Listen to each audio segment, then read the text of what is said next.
This is my story when you need me. It is a Sakuatsu Fluff story. I tried my best not to put too much angst in it. Trigger warning, cursing and a lot of fluff. I wish I could see you on the weekend. I miss you Atsu. I know Omi. I miss you too. But we have to attend in a training camp, starting on Saturday. Atsumo was lying in his bed on a FaceTime call with his boyfriend. The two often called each other because they could rarely see each other due to the great distance. They tried to meet each other as often as they could, but since both were involved in volleyball, it was very difficult. They almost only saw each other during the holidays when both teams had no training. I know we have a training camp ourselves, but I still want to see you in person again. It's been 2 months since I saw you. I know. I promise I'll come visit you as soon as I can. I know. I just wish we lived closer so I could see you more often. Atsumo could see tears running down his cheeks. He immediately worried about Kiyomi. The ace was not one to cry easily. The setter has seen him cry once in their relationship so far. Atsumo and Kiyomi had been a couple for almost 2 years, and the whole time Atsumo only saw the other cry when Kiyomi's grandmother died. Baby? What's wrong? Did I say something wrong? No, it's not that important. Omi, if it makes you cry it is important. Tell me what's going on in that beautiful head of yours? Kiyomi sat up as well and wiped away his tears. He just checked his phone for a moment without saying anything. Atsumo was patient with his lover and waited until he was ready to speak. Atsumo looked into his phone and admired his partner's features. On the one hand he loved seeing his partner's features so soft, but at the same time he hated seeing how much Kiyomi was suffering. In a few days is the anniversary of my. Kiyomi was cut off as a desperate sob escaped him. Seeing his lover so distraught, something broke inside Atsumo. He never hated being so far from his lover as much as he did at that moment. He wanted nothing more than to take Kiyomi in his arms and comfort him, giving the warmth and love he needed so badly. The anniversary of the death of your grandma is soon? I promise you we will see us soon. Kiyomi didn't answer, he just nodded slowly. Atsumo wanted to do something to cheer up the other, but he didn't know what. The best he could come up with was, do you want an online date? A what? A online date? We could watch a movie together? Yes, why not? What do you want to watch? Wait, don't say it. Let me guess, Spider-Man? Because Tom Holland is so hot? Kiyomi chuckled lightly. Atsumo had a small smile on his face as he saw that his lover was feeling a little better. Kiyomi fell asleep halfway through the film. Atsumo ended the call and cleared everything up. He grabbed his bag that was already packed for the training camp and left his room. Atsumo went into the living room where his parents were sitting. His father was reading a book on the couch and his mother was watching a tennis match on TV. Atsumo convinced his parents that he could implement his plan a little sooner. After a few minutes of discussion, his parents agreed. Atsumo thanked his parents and ran to Osamu in his room. Samu, what the fuck are you both doing? Atsumo barged into Osamu's room and caught his brother making out with Suna. Suna lay on top of Osamu and had his hand in his gray hair. Suna rolled off Osamu with an annoyed growl. Osamu just growled and threw a pillow at his brother. I hope it's important that you burst into my room like this. Omi isn't feeling well and I'm already going to see him today. Can you take my bag with you tomorrow and tell Kida-san that I won't be coming with you? I will be coming from Omi's. Osamu just groaned annoyed and glared at his brother. I will buy you an nigiri's, from that restaurant we were in the last time we were there. Okay, fine. I will bring your bag. Now fuck off. Suna just laughed and rolled back onto Osamu. The two continued making out before Utsumu had a chance to leave the room. Utsumu went to his room and packed a small bag to travel with. He packed a change of clothes. He already had shower things at Kiyomi, so he didn't have to pack them. He did grab his power bank, phone, jacket and headphones for the trip. He looked at the clock and quickly ran out of his room when he realized that his train was leaving in 30 minutes and it would take him 25 minutes to get to the station. He went into the living room, said goodbye to his parents and put on his shoes. While leaving the house he yelled back, "Samu is having sex with Rin?" Utsumu closed the door and made his way to the train station. As he walked under Osamu's window, it opened and an angry Osamu stuck his head out. "You fucking dimwit, come back here!" Utsumu ignored his brother. He pulled out his headphones and played music. When he was on the train to Tokyo he wrote Motoya. Private chat between Toya and Sumo. "Hey Toya, I am on my way to Tokyo." 15 minutes later. "Hold on. What? I'm on the train to Tokyo? I was on a FaceTime call with Omi earlier and he doesn't feel good, so I want to surprise him." "Oh. Okay, and no, you need what from me?" "I don't have a key and I don't have the number from Aiko. Can you text her so I can go inside when I arrive?" "I will tell her." Half an hour later. "So she isn't at home, she has a night shift at the hospital? Fuck. I should thought about it before I went on a train." "It's okay. I have a key. I will come pick you up at the train station and then let you in Kiyomi's house." "Thank you so much. I arrive at 2:26. Then I will watch a movie now so that I don't fall asleep. See you soon, Sumo." "Thank you, Toya. That means a lot to me. See you in a bit." Back in real life, Utsumu set an alarm for himself in case he fell asleep. He scrolled through social media for a while and then watched YouTube for a while. When he finally got to Tokyo, he got out and looked for Motoya. When he finally saw him, he ran into his friend's arms. Not only did Utsumu miss Kiyomi, he also missed one of his best friends, Komori Motoya. "Toya, I missed you so much." "I missed you too. Let's go, we still have to drive 45 minutes to Kiyomi." "Thank you for doing this for me, Toya." "No need to thank me. I am so thankful to you that you love my cousin so much that you travel over 5 hours to visit when he doesn't feel good. It goes without saying. He would do the same for me." I know how attached he was to his grandmother. The two got into Motoya's car and made their way to Kiyomi. When they finally arrived, the two friends said goodbye and Utsumu entered the house. He was trying to be quiet so as not to wake anyone. He took a shower in the guest bathroom before going to Kiyomi in his room. Utsumu was dead tired, but he did before he went limp first tell his beloved hello. Utsumu opened Kiyomi's room door and went inside. He saw that Kiyomi was still in his clothes and the laptop was still running. The blonde put Kiyomi's things away before he sat down next to the bed and tried to wake Kiyomi up. "Baby, wake up." "Momi? It's me." Kiyomi slowly opened his eyes. He looked at Utsumu and closed his eyes again. "A good dream?" "Baby, you're not dreaming. I am really here." Kiyomi opened his eyes again and looked at Utsumu for a moment. He reached out and grabbed Utsumu's cheeks, who leaned into the touch. When the ace realized that Utsumu was really in his room, he pulled him into a hug. When Kiyomi started to sob, Utsumu broke the hug and sat on the bed.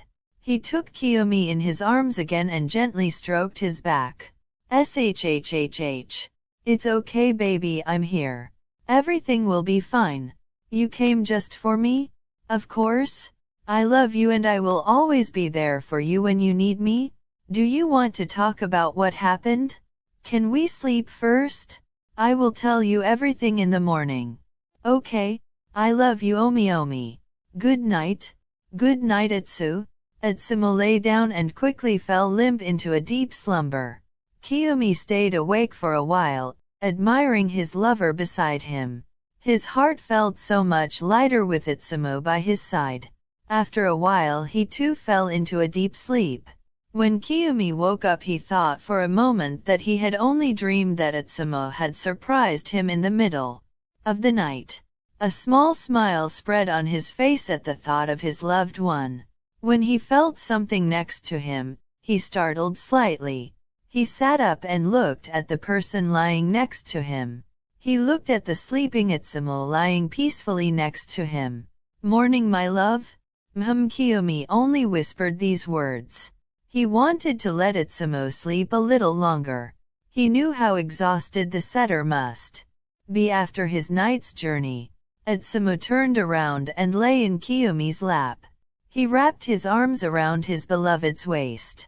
Kiyomi looked down at the blonde lovingly and gently stroked his hair. Kiyomi sat in bed for a while until he got hungry and decided to make breakfast for him and Etsumo. But first he wanted to take a shower. Etsumo woke up when his phone rang. As he looked around, he noticed that Kiyomi was gone. When he picked up his phone, he saw that Kita had already written him several messages and had already tried to call twice. Etsumo was just about to take the call when the connection was cut off. Etsumo looked at his watch on the phone and saw that it was already 1 o'clock. Etsumo went to his contacts and called Kita back. Hey Kita, sorry that I missed your previous calls and texts. I was still asleep. It's okay. Osamu told me you had an emergency with your boyfriend, so I assumed you went to bed late. I just wanted to inform you that we will arrive at the training camp in about an hour. Can you meet us there? If it's okay for you, I would prefer to meet up later. Omi and I still have to talk about what happened yesterday. No problem, then meet us when the other school will come. That would be at 4. Don't be late. Yes, Captain, I will be there. Do you know if we practice today? Or do we start tomorrow? We will have a practice match at 6. But the actual training starts tomorrow? Thanks, Kita-san. See you later. See you, Etsumo. Etsumo ended the call and put his phone down. Hearing noises coming from the kitchen, he decided to see if it was Kiyomi. He quickly put on his clothes and went downstairs. When he got to the kitchen, his jaw dropped. Kiyomi stood in the kitchen cooking, and that topless. Fuck, why are you so hot? Kiyomi got startled and turned around quickly. Seeing his lover, still a bit drowsy, he relaxed. He went to Etsumo and pulled him into his arms. The setter wrapped his arms around his Omi's neck. Kiyomi leaned down and kissed him. Morning, my love. Did you sleep well? When I can sleep next to you, always. You seem to be in a better mood than yesterday. I also feel a lot better, thanks to you. I didn't expect you to come. Didn't you say you have to go to a training camp today? Etsumo looked deep into Kiyomi's eyes before gently pressing his lips to the others again. Kiyomi returned the kiss before pulling back. How could I have stayed at home, knowing that you weren't well? And I've already talked to Kita-san, and it's okay if I go to the training camp a little later. Then can you stay for a while? Yes, until you have to go to your training camp. Kiyomi pulled Etsumo into a tight embrace. Then shall we eat our breakfast? Yes. I am very hungry. I totally forgot to eat yesterday. You skipped dinner? No, but I wanted to eat something at the train station. The two finished up together and then eat together. After they cleaned up, they went to Kiyomi's room and lay down together for a moment before they had to leave. Can you tell me now what happened yesterday? It is stupid. Baby, if it made you sad to the point you had to cry, it is definitely not stupid. Etsumo, lying in Kiyomi's arms, sat up and looked at the other. Kiyomi sat up and took his lover's hand and interlaced their fingers together. I've heard some at school talk about how they enjoy having their girlfriends at the same school and don't know how to have a long-distance relationship. And that got me thinking. We saw each other once in the last 3 months, and then I had to think about how little time I actually spent with my grandmother before she died. I suddenly noticed how seldom we actually see each other and how short life actually is. Baby, I miss you every day, but it's only a little over a year. After that we can finally be together and never have to miss each other again. Or is something else bothering you? I'm afraid that you'll suddenly realize how broken I actually am. That you understand what my phobia actually means and what that means for us. Atsu, you are so perfect and I'm just me. Are you afraid that I will leave you? Yes. I am afraid that you will wake up one day and realize that you don't love me and that I am too much. Baby, I don't know what the future holds for us either. But I know that I love you more than anything. I know exactly what your phobia means. I know how painful it can be to see when you're down and you're not letting anyone get close to you. And I also know how it feels when you push me away because you're afraid of the germs. Kiyomi had tears in his eyes and looked away. He couldn't look at Itsumo. Not when Itsumo tells him how much he hurt him. Baby, look at me. No? Itsumo gently grabbed Kiyomi's chin and pulled his face up to look at him. I know all this, but I love you just like that. Your germophobia is a part of you. I won't leave you because I suddenly realize what it actually means for our relationship, because I already know it. I would be lying if I told you it doesn't hurt when you push me away, but that's part of you. I don't love you despite your flaws, but because of them. I see how much effort you put into our relationship and how you push your limits just to be near me. Then don't you think I'm holding you back? That you have to do without things because I want to stay at home? No, baby. If I want to go out, I can go with Samu or Kawa. When I stay with you, I stay because I want to. And it's not only me who makes a sacrifice, you know?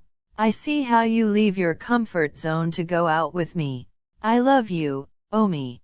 And that will never change. I love you too, my love. Thank you for coming when I needed you. Always. But we should go before you're late for training camp. I don't want to go. Kiyomi pulled Itsumo into his arms and lay down with him. But I have to go. Fine. The two got ready and went outside together. The two walked hand in hand towards the Itakayama Institute. Itsumo also wore a mask just like Kiyomi. He knew he didn't have to do this, but he knew Kiyomi felt more comfortable that way. By the way, where do you have to go? Someone will pick me up at your school? The two went to school together, and when they entered the gym, Kiyomi's jaw dropped. The whole Inarizaki team was warming up in the gym. Baby, do you have your training camp at our school? Yes, surprise. I could convince your coach to keep it a secret with which school you have the camp. I knew that you aren't feeling good because the anniversary of your grandmother's death is this week, so I thought it would help if I'm with you. Ah, my love, that is so sweet. During the training camp, Kiyomi and Itsumo were allowed to sleep in a separate room. Kiyomi has never had as much fun at a training camp as this one. He was amazed at how considerate some of the participants were. During the week of training camp, the couple spent as much time together as possible. After the training camp was over, Itsumo stayed with Kiyomi for 2 weeks because they still had holidays. When Itsumo had to go home, Kiyomi took his lover to the train station. Thank you that you are always there for me. No need to thank me for that. I love you more than anything. I will always come to you when you need me. This is already the end. I hope you liked it. I know this is shorter than usual. For those who prefer my stories to be longer, I'm sorry. I love you all. If you want to see more fluff from me, you can let me know with a comment. But since I find fluff harder to write, I'll probably make them shorter than my usual stories. I have an Instagram account where I will make updates and where I will upload smut scenes. Omis_Itsa99. Join my Discord server. I'm occasionally in the voice channel. If I am in the voice channel I will announce it on Insta. Link is in the description. I apologize for the grammatical errors. Write me a comment how you liked the story. Don't forget to follow. If someone wants a video, please let me know it. I will try to write your ideas as best as possible.